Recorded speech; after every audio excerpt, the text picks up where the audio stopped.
Hello, romantics. I'm Sarah Gomez, author, romance lover, and host.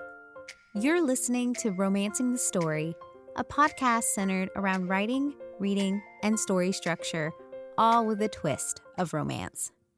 We're at episode number 28, and on today's episode, I talked to cjcritt about the preparation, time, and different methods in narrating an audiobook, and the process of finding a narrator.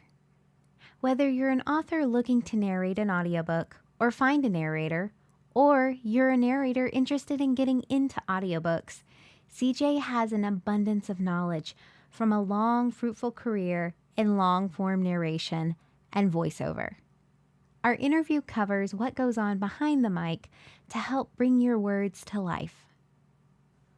All of CJ's information is in the show notes if you'd like to connect.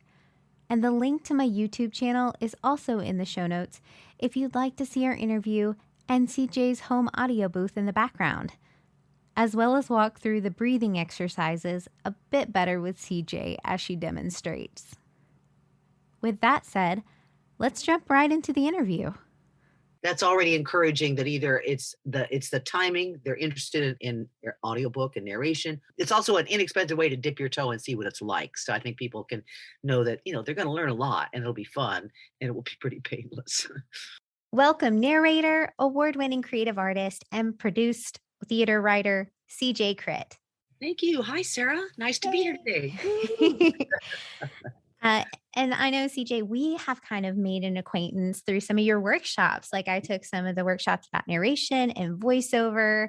But in case listeners don't know, can you tell them a little bit about yourself and your very impressive credentials? Well, I like to say that I've been performing since dinosaurs roamed the subways. And many, many years ago, I went to New York for formal training for the stage. And then after as a lot of young people are tapped there, if you do get representation, you start doing commercials. So that is usually the easiest entree point for certainly back in the day. But how that has changed now is you no longer need to have necessarily an agent, necessarily live on the coast or belong to any of the unions.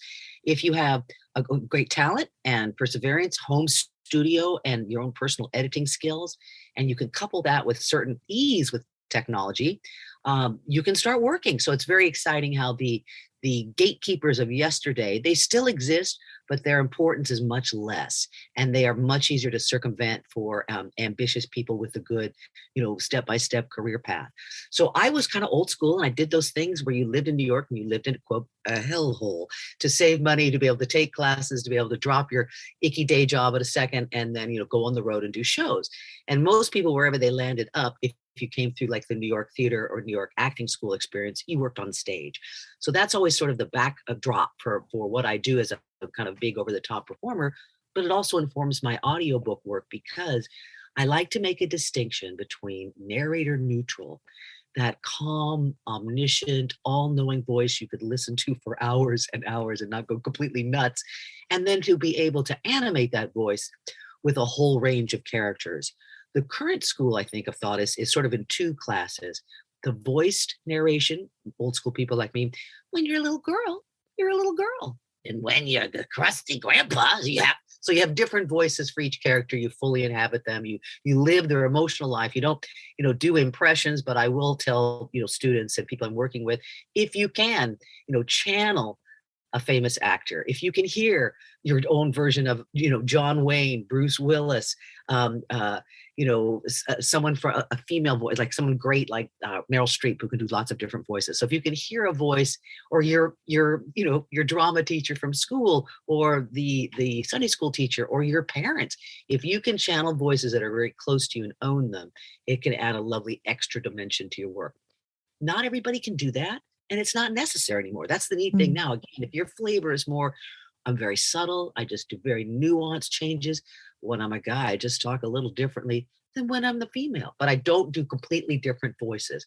That is what we normally think of as the unvoiced narration. You still need to act. You still need to connect with the material. But you do not have to have a repertoire, a little schizophrenia repertoire of all these characters living in your head. And for some people, that's the fun of it, because it's like you never get older. Your voice deepens a little bit. but you still have this huge repertoire of ages, gender, nationality. And it's very exciting as a creative person to try to channel that. It's also sometimes really hard. I've had what might have been called this kind of a light, almost formulaic mystery, but it took place in Europe. And it was one impossible to pronounce capital of Slovakia, Hungary, and Poland after another.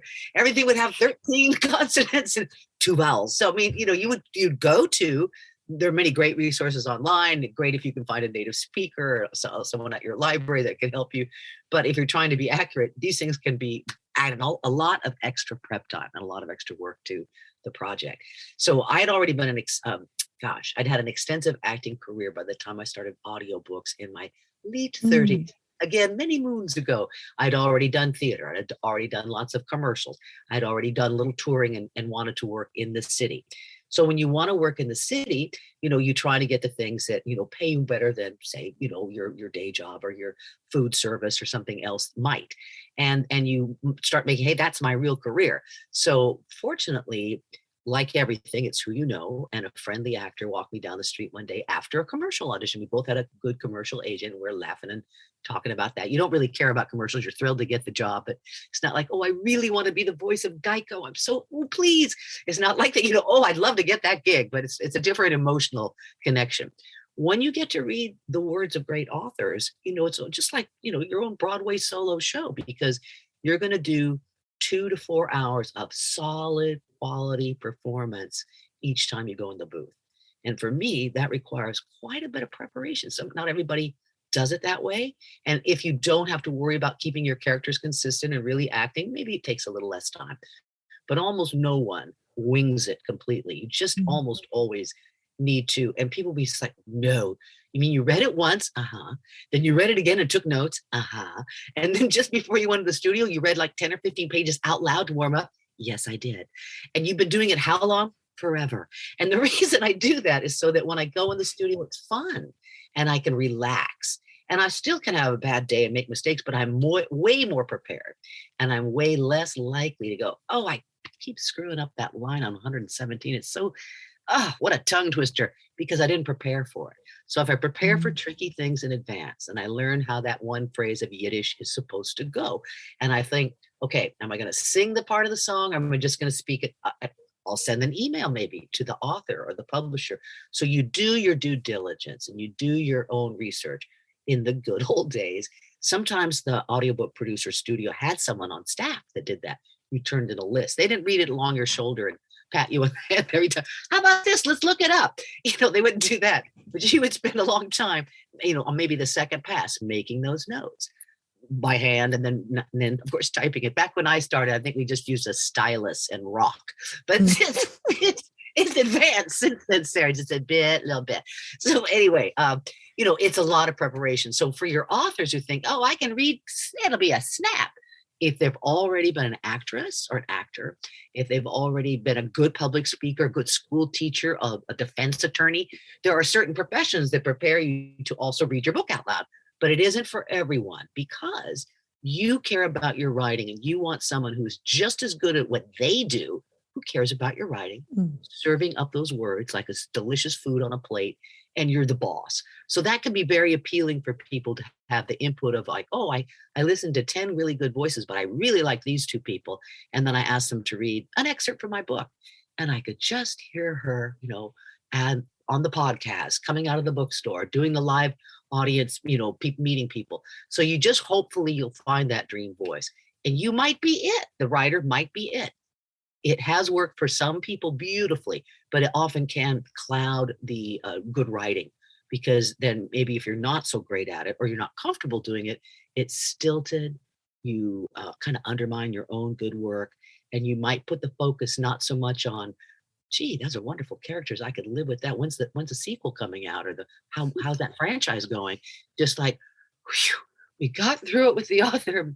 Kind of a vanity project. She wasn't bad, but So, I mean, I have had authors change reader in the middle of a very successful series for someone else they kind of fall in love with. And I've had just one who always wanted to do it herself, and she finally did. She changed publishers. I think she different notch on the publishing, strata.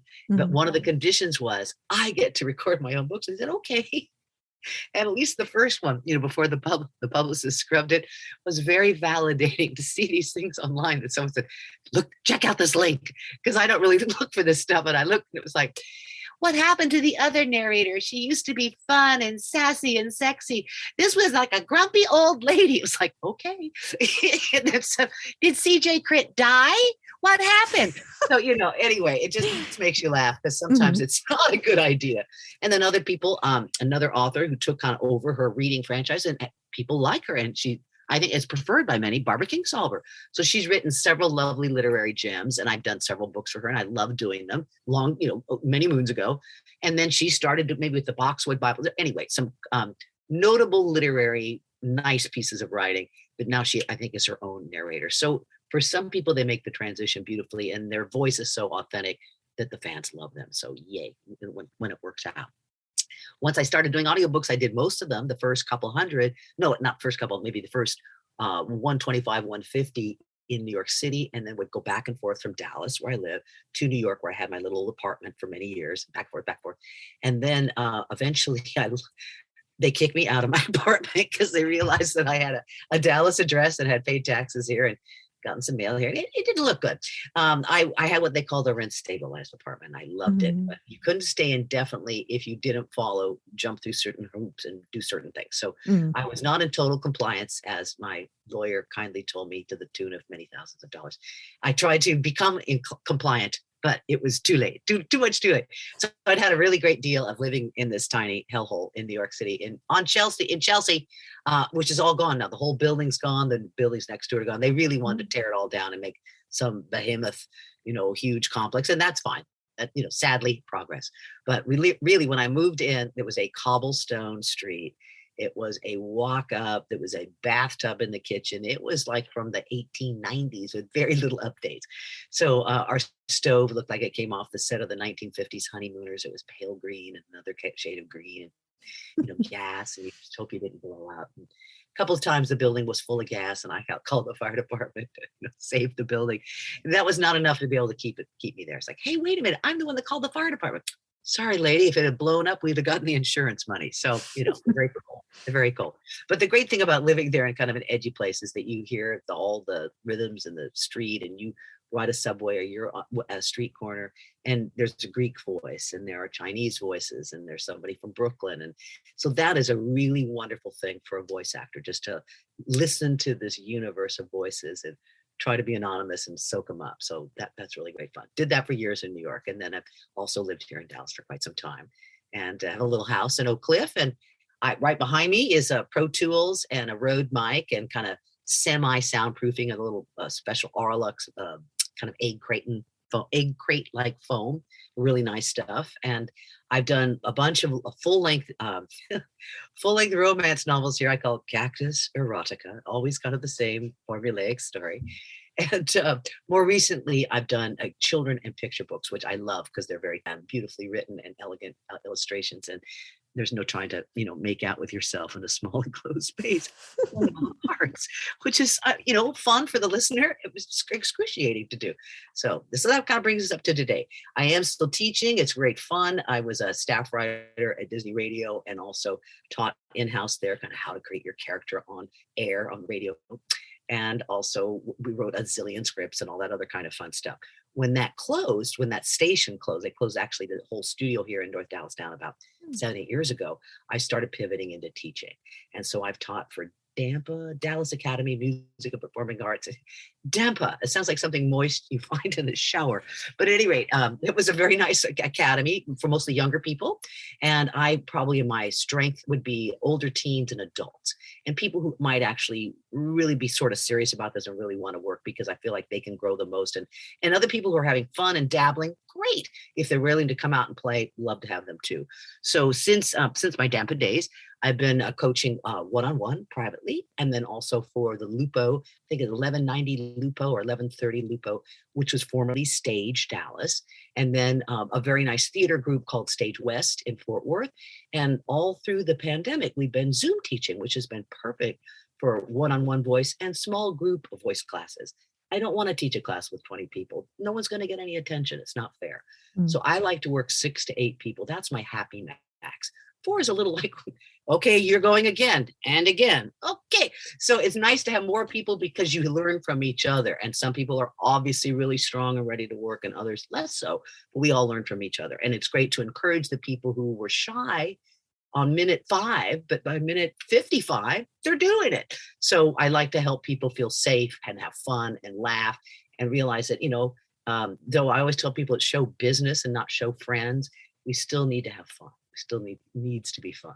So the classes are very fun. They're usually 90 minutes to 2 hours, depending on if it's a class in a series or like kind of a one-off. Those are usually be a little bit longer. And in addition to focus groups, there are focus classes on narration and audiobooks, which is called, long form audio. We also do classes on anime voices, lots of really fun, short one line and paragraph things where, you're a maid, you're a wizard, you're a warrior, you're a robot. You just keep changing it up, or you're a teenager, you're old. So it's really fun. And it requires you to be versatile, not think too hard, and jump in. And in the anime, if anyone has worked in those studio situations, you can't prepare. Like I was all about preparation for the audiobooks, completely different skill set.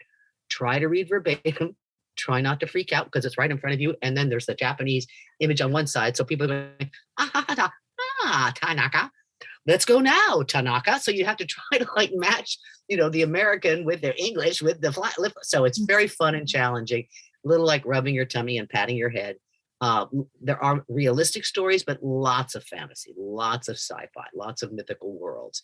And of course, there are Japanese culture things that don't always translate to the US. So that the translators are in there trying to make, the storyline work, the cultural things not be too jarring, the lip flaps match. So all that stuff's very technical before we, the voice talent, even walk in. You don't get to prepare in advance. You don't even get it in the waiting room, the script. You go in, you see it for the first time. When they preview roll it for you, you get to just see your little section, and then you do your little section with a lot of very specific direction. So it's fun because it's different every time. Even if you play the same character, you don't know what your lines are going to be. You have to take direction and on the fly without getting defensive about going faster, going slower, do it softer, be upset, So you have to be able to make those changes. So it's like a little workout. And I love that. So it's a very fun thing for me to get to do. Lots of Sarah age voices. A lot of younger voices are in the field, and a lot of younger people are behind the consoles. So it's kind of fun to be in there kind of as the wacky elder and get to do some fun stuff for them. And as a matter of fact, I just did an anime job today. So I was really glad that all this worked out. Yeah. Yeah, and you're such a wealth of knowledge, and I really loved all the workshops because of social audio and the advance in technology. It's kind of become the great equalizer, right? Because you mentioned you had to go to New York to do the recordings, and now you can do them from your home.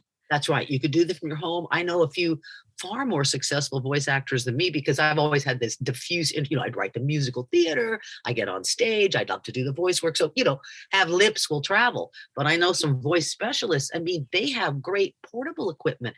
They're on vacation with their husband. They go into the closet at the hotel. They put up this little amphitheater thing, a really nice little mic, and they book spots. So it is extremely technology friendly. And if you have ease with technology, it's a huge advantage over actors who are just too precious with it all.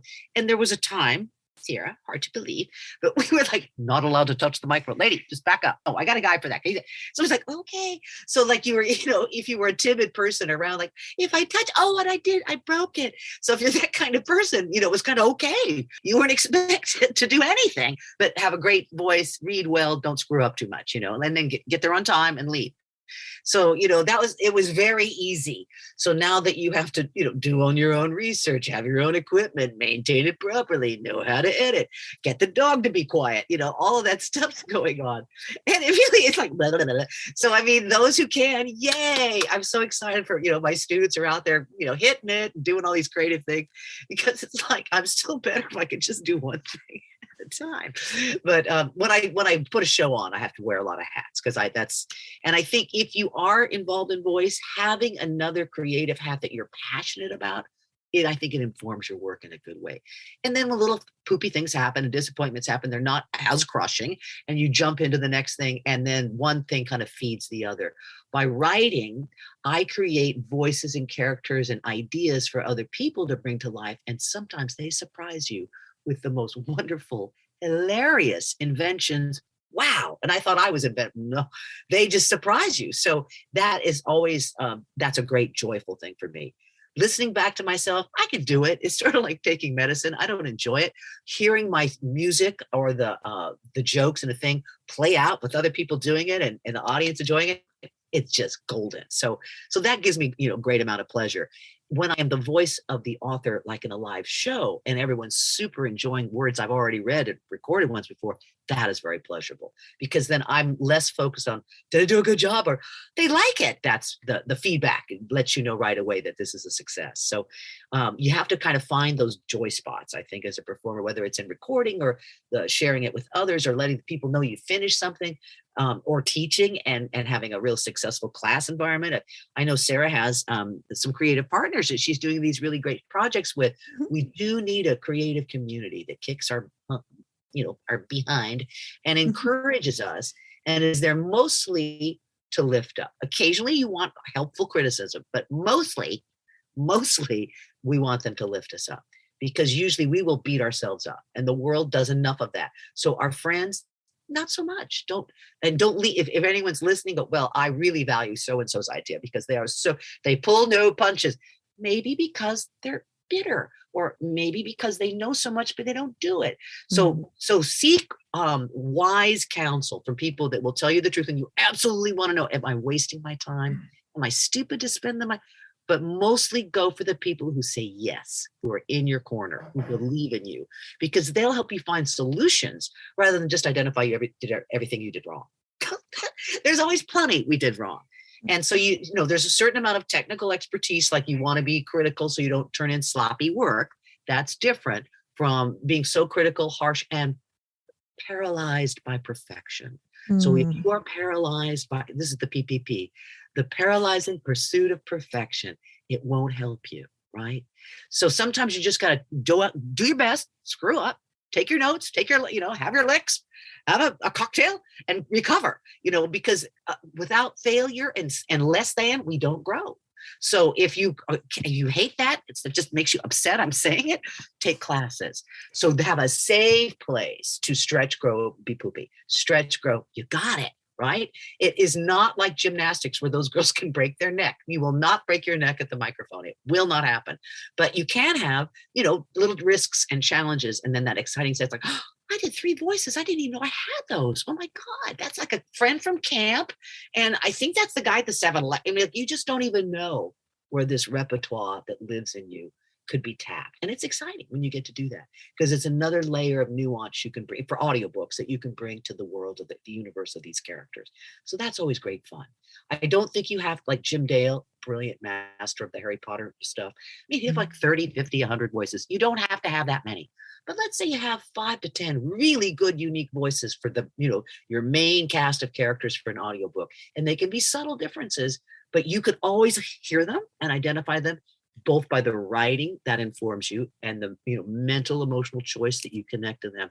I just think that it enhances the experience for people. And then the other people that just come in once, a waitress, a cop, those can be a little more generic, a little more subtle. But as always, play the text. And as I probably mentioned to Sarah and others, think of yourself as a detective. If you're the reader, if it isn't your own work, what do they have in mind? What is the clue here? Is there subtext?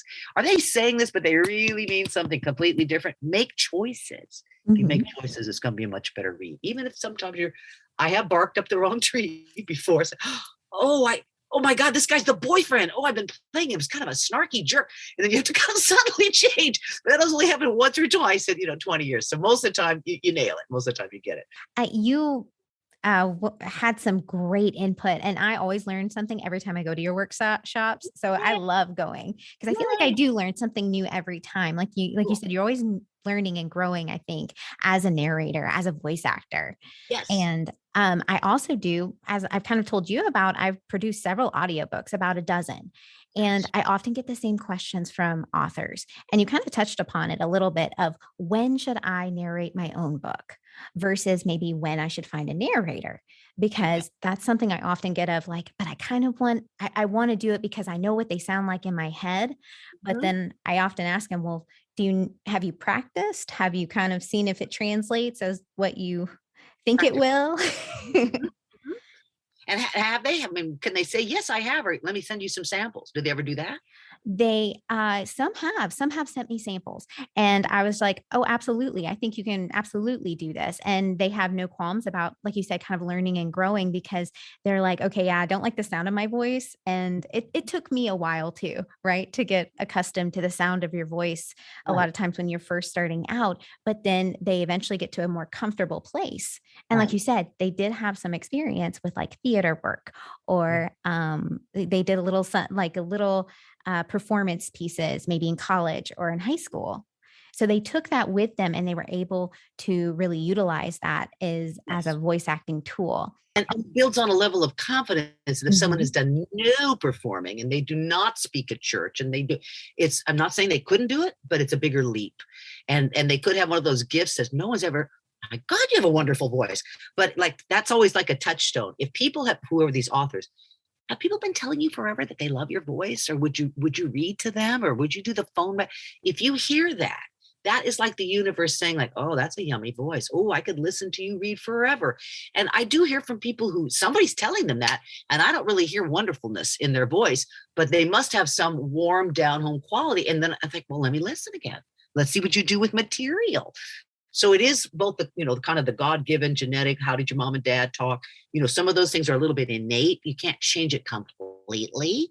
But hey, actors change their voice. So if someone wanted to improve their voice, relax, bring the timbre down, learn to slow down so that the words are served up more beautifully and their voice is going to sound as good as it's ever going to sound. You can do that in a few sessions. You wouldn't even have to take a full hour. I mean, you could train for that to be even a better, it's like playing jazz. A lot of white Mhm. plays jazz, bibbity boo boo, but you could be better if you know how your instrument works. So if you know how your instrument works, and theater is a good background, singing is a good background, Mhm. choir, so if someone has a music background, a theater background, speech and drama, debate, all those things are very helpful. If they've been like a youth minister and their work is sort of semi-autobiographical, that could be very, very helpful. And then the confidence. So the skill and the confidence, add repetition, add some choices, research, practice. And a lot of times, because people are reading their own stuff, they think, well, I didn't really need to practice. I know it. Yes, you do.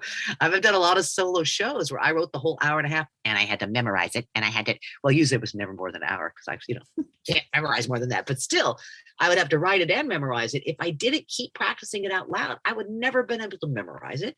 And I would never have been able to edit it as nearly as effectively. Because when you read your work out loud, you realize, oh, I've used the same adjective 3 times in that paragraph. I didn't really notice that. You don't notice it until you read it out loud. And if you're published self-editing, self-proofing, I have read for money, nice money, things that were just crawling with typos and where the person Mhm. promised me several people had done a pass, like shocking. And I'm thinking, honey, did anyone read it out loud? Because they could not have thought that's a sentence, that's a word. So that's another thing that reading it out loud gives you. I'm not saying that your group is not disciplined and can't do that. Of course they can. But you'd be surprised. The work I've read for money that was just like every page, they were like, come on, there's spell check. Even I can use spell check. So it would just, be like shocking. So that's when you need to know. If you have never done theater, no one's ever loved your voice, and you tend to be stuck on everything's got to be perfect, you probably will not do yourself a favor Mhm. recording your work. If you're going to work with someone like Sarah, a talented producer who is kind but astute as to what is good or not good, yes, you send your samples in. And then if you want to read it, have experience, but you don't love your voice, take a couple coaching lessons. Work with either a singing vocal coach or a speaking coach to help find that sweet spot in your speaking voice, which you probably will get when you're nervous because you'll talk too fast and you'll sound kind of pinched and you get tired so darn fast. You learn to relax. You sit up straight, like grandma told you to play the piano, good posture. You learn how to do that as a speaker. Your voice lasts longer. You sound lovely for your 1 to 2 hours a day. I would not, if you're doing it yourself, ladies, gents, I would not recommend recording more than 2 hours a day. The day can be longer than Mhm. that. An hour to prepare, 2 hours to record, an hour to edit and do cleanups. And then if you're feeling it, you could do your retakes that night. Or some people like to do it all at the end. But I mean, you could have a process that lasts more than 2 hours. Don't perform more than 2 hours. Why? You'll get fatigued. you will have a hard time matching voices and energy and levels. So you want to be able to start at it was a dark and stormy night when Jeremy and Gabrielle pulled up. You want to start there, and at the end of the thing, and in the morning we'll find out why there were dead bodies everywhere. You don't want to go to complete in the morning. You gotta, and you will. I mean, if you haven't ever done it before, it'd be not as silly as that, but you will not have that same continuous, seamless flow. The trick is you want your listener, it's 8 hours, 10 hours, 1 hour. You want them to think you sat down and read the whole freaking thing in one long go, taking a couple of breaks. That's the gag. If you can pull that off. Harder to do when you're fatigued. Harder to do if your day spans. Sometimes for deadlines, we have to work longer, 6 hours, 8 hours. That's tough unless you're a seasoned pro. You might be able to do it really well for a day or two, and then you probably have laryngitis. So it's much better to do 1 to 2 hours of perfect work. You're perfectiest without stopping at, keep it going. And how do you keep going without making a lot of mistakes? Rehearsal, prepare. That morning, the night before, again, read if it's your own work, ladies and gents, read it all once to yourself to kind of understand, like, oh yes, I forgot about, Jeremy does have that New York accent. Okay, I'm going to listen to some Netflix, do your preparation and then read it out loud, at least, a half to 2/3 of what you hope to record each day. Read it out loud the night before, the day of, because you'll be really warmed up. You'll have encountered the tricky things, and you might even see a boo-boo or typo you just did not imagine was there. Even reading it carefully to yourself, you will not hear and see it in the same way as if you read it out loud. I've read quite a few self-published authors, and the people, they had some writing talent, but they just, it was a little sloppy. And so you wouldn't want to send that out. And this is another check and balance. It's another chance for you to catch anything in your work that you don't love before it maybe goes to publisher, or even because it's yours, you can make a tiny correction. You don't have to ask permission. It's yours. So I just, I really cannot urge that enough. Read your own work out loud and prepare. Don't record for more than 1 hour. If you're a little bit like, God, you get tired quick. If you're older, you don't have a wonderful voice, it wears out. 2 hours is a really good session. Just think, like, if you went to Broadway, how many people by themselves can do a 2-hour show? Not too many stars. Think about it. There's not that many. A lot of people can do an hour beautifully, in cabaret and our comedians. 2 hours is tough.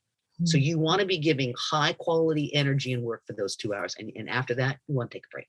And then eat something, rest, don't go nuts. You're going to record the next day. Read that night, take a long hot bath, read that night. Unwind, read that night. So I just say the more you prepare, the more pleasurable it is when you do the work, and the higher level of quality and the fewer retakes and HELL that you will make for yourself. So that's what I would say. If you're unsure and you get scared easy and you are just paralyzed by perfectionism, I definitely would be the boss. Get auditions, pick your favorite voice. You probably will not sit in the studio and micromanage the whole session. It will just be too crazy. Things won't get done, but you can have notes and you can tell people what you're looking for. And also I have communicated successfully with authors, like, what do here are 3 pronunciations for this small town. What do you prefer? The author gets to tell you, you get to say so. You can say, I think that, Genevieve does not have a French accent, but you always say her name like Genevieve, like if you have specific things like that, you get to communicate that. Those would be called like little research notes, and you'd send those over ahead of time. And so it's not like you are absent, even if you're, paying someone to do your own book. Thank God if your publisher will pay. That's the best thing. You want your publisher to think so highly of your book that they'll pay. But if that's not available to you, the other option is, and Sarah's probably aware of this too. Yes, you pay a top pro. You listen to his or her audition stuff. You pick your favorite person. You come together on whatever your contract's going to be. They execute, you pay. Hooray. Or you can look into acx.org if you haven't already, and that acts like a clearinghouse where people will audition for your work and you are the author. And of course, eventually, if the book is produced in the audio form, you'll get money with every download. But there are ways in which you pay upfront or not until royalties come in to your narrator. So the difference is they have something called royalty share. You don't pay up front. It's like writing a script on spec for Hollywood. You don't know what's going to happen. If you don't write the script, nothing happens. So the person auditions. They agree to do this because they're not making any money for sure. They might, but nothing, it's not guaranteed. So they work. They turn in their book. They go through quality control. You start downloading it. And let's say it's a good book and people want to, have some legs and it gets a lot of downloads. With each download, the actor, the narrator gets part of that, of the royalty share.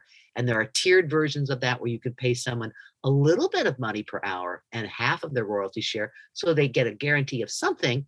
And what happens is usually they're newer narrators, so they may not be as experienced. They may not be able to completely deliver the product, but you do get to audition and you don't have to pick something. If you don't hear anyone you like, you don't have to pick anybody. And you can also then consider, oh boy, at the free level, everybody was kind of bad. Let me see what happens when I go up to royalty share, where I guarantee them $100 an hour. That's not much.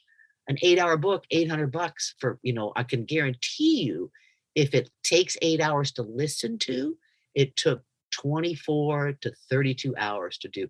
3 to 5 to 1 is usually it. If you're a really experienced narrator and you're not having any tech problems, you might be able to do 2.5 to 1. Yay.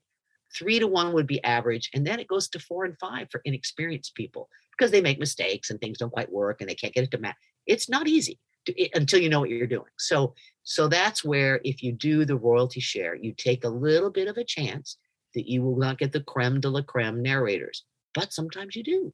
Because why would a good actor do it for nothing? Here's why. They haven't done it before. They need a kind of notch on their resume belt. And sort of this is a way it's not a paid internship, but the potential is good. And I was just at a conference where an actor said that I had advised him to take a project. I don't remember doing this, but I'm so glad I did. Because he says he's made a lot of money. That when it was finally done, there were thousands of downloads. It was some huge sci-fi thing. And who knew? But, he said yes. The author liked his work and thought he was good enough. And he risked his time, but all to the good because it's been a moneymaker. It's been a popular book and it's kind of helped establish him like, I can do this. So that's how you get good people. They take a chance on your book because they think the book is good. You can kind of tell from the audition sample if it's, exciting or if it's riveting right away, you can tell something. Also, if you, the author, have a website, have a book club, have some other titles you successfully published, you're a better bet, right? Because you have some experience too. And you already have a following and you already have readers and listeners. So if I am looking as a talented actor, but I haven't done this before, and so I'm going to take a chance. If I'm looking for a good project, those are things I'm looking for. Good writing, if I can recognize it in that, because you only send a page or two. The website, they wrote 6 other books. How cool. Ooh, I see reviews and stars and blah, blah, blah, to show me you're real. So if somebody thinks that you have a good project and you have credibility from previous experience, you're likely to get a better candidate quality. But nonetheless, people get started. I've turned a lot of people onto acx.org, the talent, the actors, and many of them have done very well because if they're good, they only do a few of these things for free. And then they start moving up, quote, the food chain of better offers, other work, others. People hear their work. Now they have a resume. Now they've done some cool things and people are more interested in what they have to do. So it allows actors, many of which were not professional actors. One of my favorite success stories is a woman who works at HR at Parkland Hospital. And as soon as I heard her speak at an offsite workshop at a studio, which is now closed, I thought, oh, velvet voice, listen to that. And within a very short time, she was doing sort of erotica in audio. And then people were asking for her. And though she's an artist of color, it's kind of, you don't really hear that. I mean, she can do those characters, but it's so subtle that she reads for, Anglo authors. So I'm so pleased for her. So there was no limitation that she was middle-aged, that she was not, Caucasian, that she did not have a professional acting background, but had talent. And she was willing to do the work. She got the home studio. When she first started recording, she recorded it. She paid out of her own pocket to get really good editing and recording because she had this day job and she wanted to be great. Now she doesn't have to do that anymore. So people I know who've made that kind of, whether they took the investment was they paid for classes or they paid for the equipment, or because eventually she was offered and given a booth, a beautiful booth.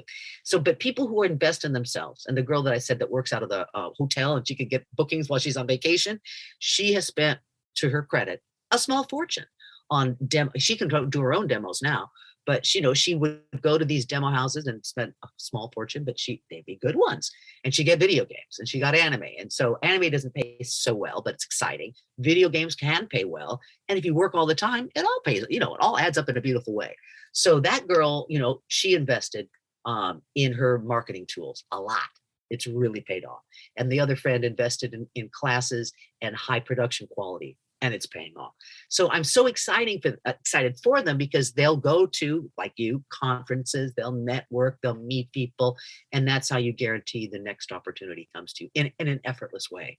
Because we do want to help our friends. We want to help nice people who make you laugh, people that you admire because they're so talented, people who treated you well in a casual interchange. You root for them. You want them to be successful. So anyway, it's exciting when people take that the opportunity that's out there and seize it and go for it. Well, and I think you hit on something like basically what it all boils down to is, are you willing to put in the work? Because that'll always deter authors when I talk to them about the lead times, about, okay, you're going to spend so many hours in the booth. It's going to take so long to do pickups and anything like that, and the editing process. So it's going to be probably longer than you think it's going to be. And usually that'll tell, that will kind of give them an indication, well, okay, I'm willing to try it and I really want to do it for myself. Or, you know what? I may just want to outsource this and just give it to a narrator. Yes, be the voice of reality, what's really going to happen. So they can have the glory and the joy and I created these voices and I'm doing it. Yes, but the time it's going to take away from their writing, the publicizing of the book, meeting with their editor, having fun with hubby, whatever their life is, they won't be able to do that, right? So I think that's a really wise thing. And that's also... it definitely separates the dilettantes from the pros, at the student level too, because a lot of people want to come to a class or two because they're talented. Everyone's told them that. And then they find out how much work it is. It's not for them. They realize, oh, you mean I don't just read everything perfectly, effortlessly without trying? So they usually don't come back. I don't blame them. I'm glad they took a shot, but they usually don't come back. And they often come in going, I've been told I'm great and I'm going to make money. And I'm like, it's really better if I told you that I sort of discovered that, when I listened to you, that would be so much better, because it's almost never that, it's like big ego, some ability, but clueless as to how the business works. That's happened a few times, sometimes the gents are a little more guilty, that the girls that are like that are just terribly pushy and annoying. And I'm just thinking, you need to make friends in the business, honey, friends. If you're annoying and push everyone away, it doesn't work.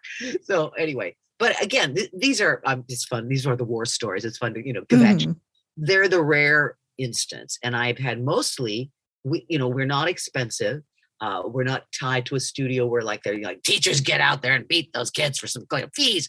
A lot of it is joy and wanting to push it forward. And the guy that I did, Dave Buell, lovely guy who I totally recommend for any kind of post-production, editing it. Like if you are still really good at recording, have a decent equipment, but like Jillian, I don't really know how to do the good editing.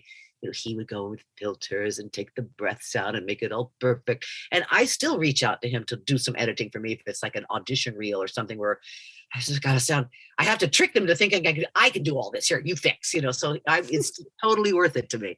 But, it's like, it's exciting to think that you have a few people that you can really rely on and they come through for you. And then you guys, younger people are so independent and autonomous with all the things you can do and the platforms that you can share and showcase your work at, the pay to play sites where for actors anyways, the pushy, ambitious ones get work. Not everybody does. Some people I think get really taken to the cleaners on those, but not everyone does. Some people do very well because they don't freak out and they can do 10 auditions a day in an hour and then go to work and not be upset about it.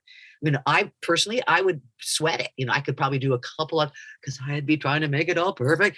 And the people that can just crank it out, that's the numbers of it. So, it's great when people think it's like, again, it's a business and rather you can enjoy the business and certainly enjoy the success, but you have to think about it as a business. So the ladies who want to do it and bulk at the time invested, good. It's better to know now than get the divorce halfway through. 4 hours later, they're just miserable, Yeah. And if you let them know that even if you are going to do it, If you haven't ever done it before, maybe you want to take it every other day. So the days in between, you rest your voice and you read. Then you read. Just like help them understand that pacing themselves, if they're not experienced, can be a real good friend. And if they can come in every day, or that only works for you for scheduling, keep the chunks when they're with you in front of the thing shorter and tighter so they can be more effective. And yeah, keep pushing them to do their homework if they can. Right. And what is a good method? Because that's something I'm still learning right now, is kind of how to basically take care of my instrument, like you were saying, Okay. like taking care of your voice, because I know I've done singing in the past as well. And you have to be very careful with warm ups so you don't strain it. And I know you can do it on the voice acting as well. Yes. Well, first of all, a little light physical workout. I mean, it can be, Mm. if you're an older person or a little bit disabled, you can just even do chair stretches and big breaths and tummy clenches. So a little light workout, 5 to 10 minutes, dog walk, little yoga stretches. I mean, if I can do girly push-ups, a light workout. Already, I'm starting to breathe deeper. That the oxygen's coming, the blood flows a little bit better. I might be panting. I'm not going to record immediately then, but I'm starting to, and then humming is a very relaxing, non-violent way to warm up your voice. A soprano with this gorgeous voice who kind of ruined her voice when she was young, through emotional stress. She was all Mm. these things like, don't let this happen to you. So I remember that was a big one for me. She says, I just want you to hum. Really, that's all? Yes. So, you just like, mm, and then maybe like sink it down. And then right in the middle, and if it cracks or feels like it's stripping your throat, that's too much. Then back off. Just hum on a tone, and then you could go up or down. You could just mm, big breath. I feel my nose kind of wiggling. Big breath. And maybe like 5 up, and then relax. And then I'm starting to sit up straight and fill here. So if I can fill this with air, meaning I don't, this is going to be visual or just, oral for your listener, but basically by sitting up straight, keeping a little connection with your core and letting your chest resonate, you're taking the strain off your throat. So you let this whole, like a bellows, a bellows is that thing you push out and then you squeeze the air out, or almost like a bagpipe. So you want to lift up your chest, your thorax, fill it up with air. And then maybe just do a few kind of exhalations where you make a sound. Almost like almost like acting out a sigh. And you can go up and down, like lightly stretch your instrument in terms of pitch. It's not about singing so much, but it's just to put that little bit of light musicality and flow in your voice, so it's not choking or chopping off. And if you feel like, God, this is still, it's catching. Hot tea with lemon and honey. Honey is a natural anti-inflammatory. It does, I realize if you're a diabetic, that's a no-go, but then I would just do the hot water with a little squeeze of lemon, or even a drop of stevia, just to make it a little bit sweeter if you like that. But definitely the honey, if you can tolerate it, is a very good, cough syrup substitute. And it is very soothing. It's anti-inflammatory, antiviral. And so it's very good if you're starting to feel a little, gosh, I was great this morning. Now I'm a little fatigued. Hot tea and a little half a teaspoon of honey. And if you like cinnamon, which I love, a half a teaspoon with honey and a little shaky shake of cinnamon on top, also another antiviral thing. So those things are natural they're in the, not the fridge, but the kitchen. You don't have to make a trip to CVS for that. If you get tired mouth and funny mouth noises, slices of green apple, like a tart Granny Smithy type green apple. You don't have to eat the whole apple, a couple little slices. And that really cuts through that mouth noises and kind of phlegmy sound that sometimes you don't even have it in real life. You get nervous, you get a little dry, and there it comes, and it won't go away. That's a little helpful thing. Light warm up, hydrate. In the tickly, tired time, hot tea is better than caffeine. Not so good. I love coffee. Save it for after a little espresso or a little decaf espresso. Caffeine can actually, and I heard this from another really good singer, like Broadway tryout kind of guy. It dries out your vocal cords. I did not know that. It dries out your, so avoiding caffeine is a good idea.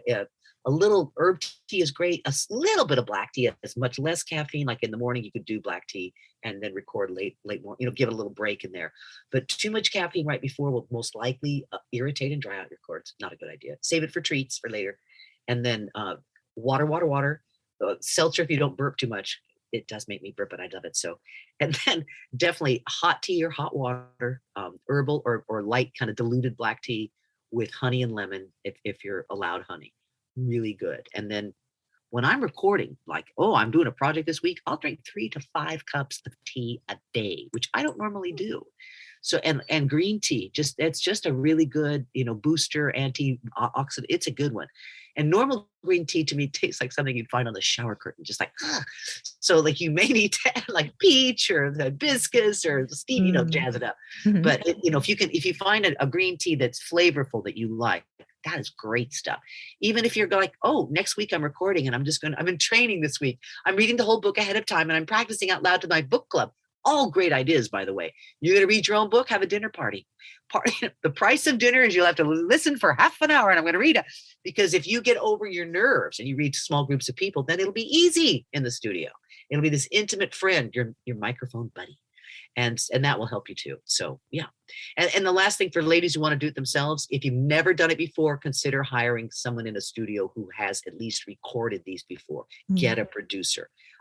Collaborate with a studio guy. It's like, I've done a few of them, because you'll just have a lot more comfort and secure that you're doing it right.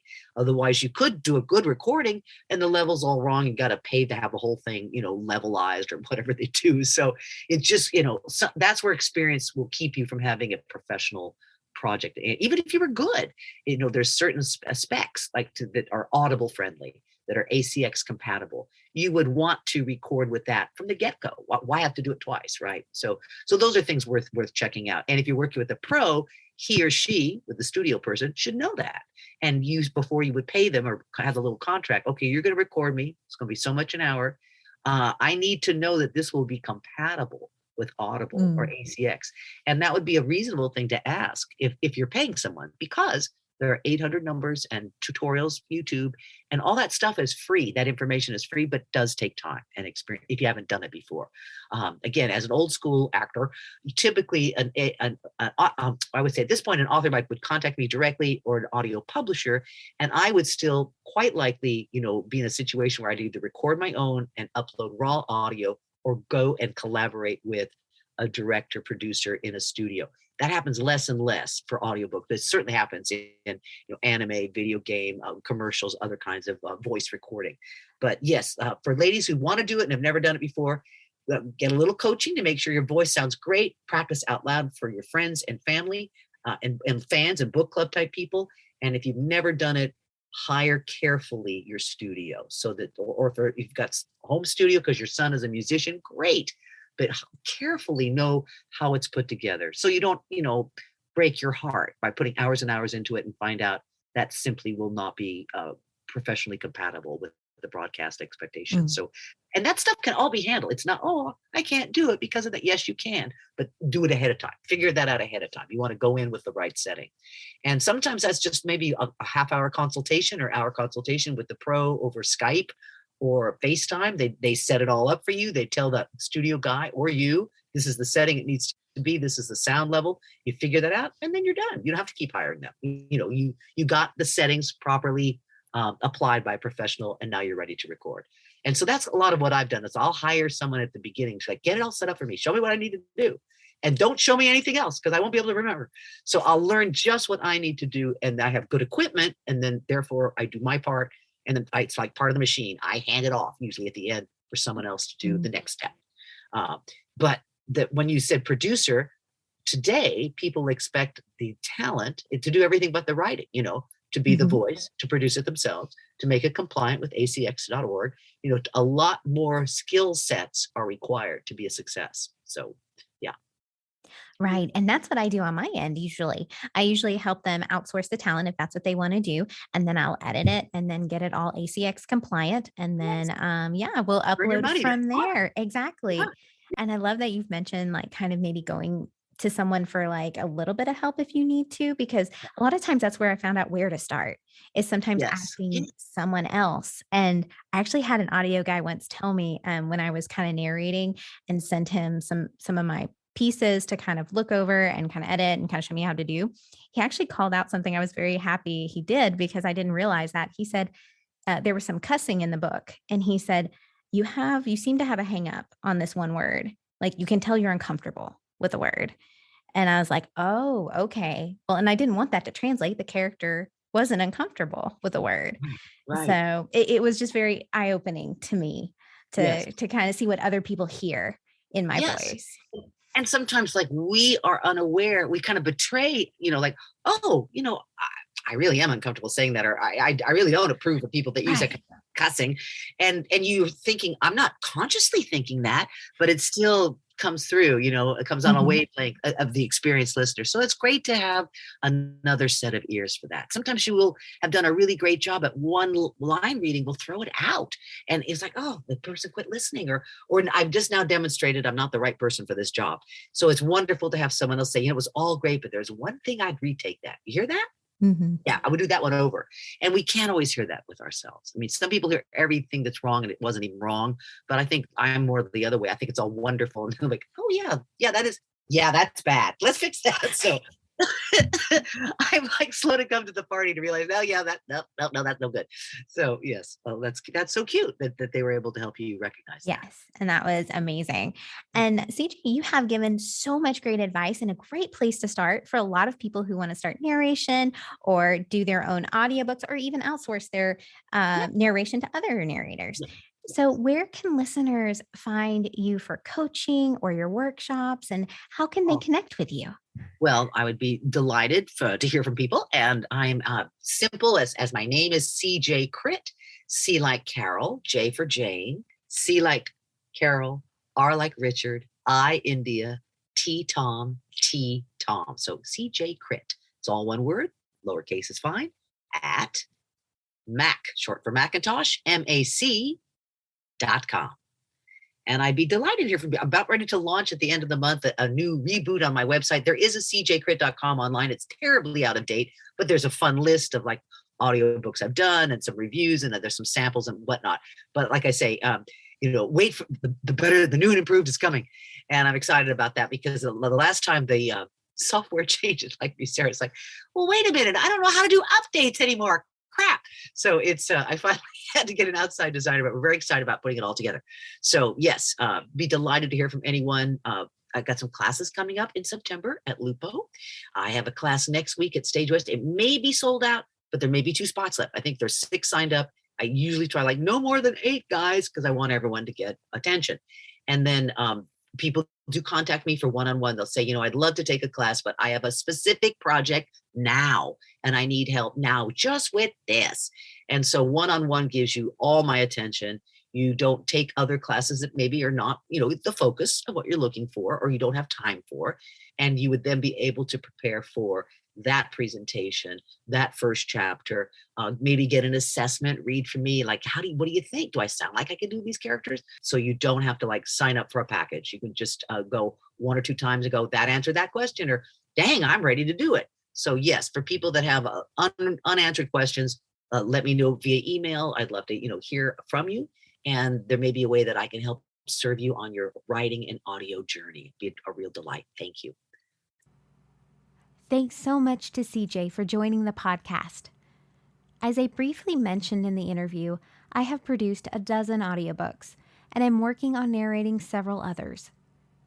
If you're interested in learning more about the audiobook process, please feel free to reach out to me on any of my socials, Facebook, Instagram, or Twitter, at Romance the Story. Don't forget to like, subscribe, or review the podcast. It helps me reach a wider audience so I can bring more amazing interviews your way.